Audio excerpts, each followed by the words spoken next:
మారిన కాలానికి అనుగుణంగా మనల్ని మనం మార్చుకోవాలి. వృద్ధాప్యంలో ఏం చెయ్యాలి అన్న దాని మీద ఒక ఎక్స్‌పర్ట్ చెప్తున్నటువంటి మాట. భూమి గొడవల్లో చిక్కుకోకండి.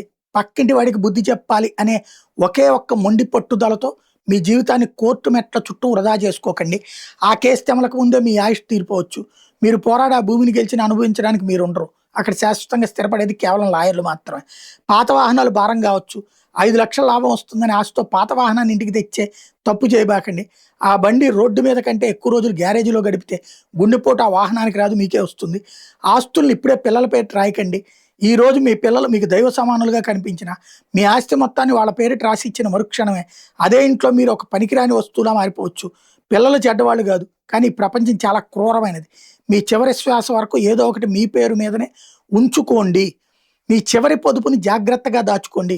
30 ఏళ్ల కష్టార్జితమైన మీ పెన్షన్ డబ్బుని పిల్లల వ్యాపారాల కోసం ఇచ్చేయకండి. చివరికి మీ మందుల ఖర్చుల కోసం కూడా అదే పిల్లల ముందు చేతులు చాచాల్సిన పరిస్థితి రావచ్చు. పిల్లల జీవితాల్లో అతిగా తలదూర్చకండి. మన పిల్లలే కదని వాళ్ళ వ్యక్తిగత విషయాల్లో ఎక్కువగా జోక్యం చేసుకోకండి. అతిగా దగ్గరవ్వడం వల్ల మీ ప్రేమ వాళ్ళకి చికాకుగా మారచ్చు. మీకంటూ ఒక చిన్న స్థానాన్ని ఏర్పరచుకుని స్వతంత్రంగా జీవించడం అలవాటు చేసుకోండి. తీర్థయాత్రలకు తీసుకెళ్తారని పిల్లల కోసం ఎదురు చూడకండి.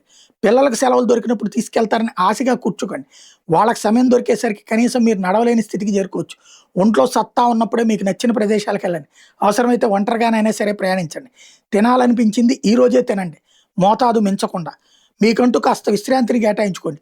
చనిపోయే రోజు వరకు బాధ్యతల భారాన్ని మోస్తూనే ఉండకండి. పొద్దునుండి రాత్రి వరకు నిరంతరం పరిగెడుతూనే ఉంటే చివరికి మీరు సాధించేది ఏమీ ఉండదు. మీ శరీరానికి కావాల్సిన విశ్రాంతినివ్వండి. నిద్రను మించిన మందు లేదు.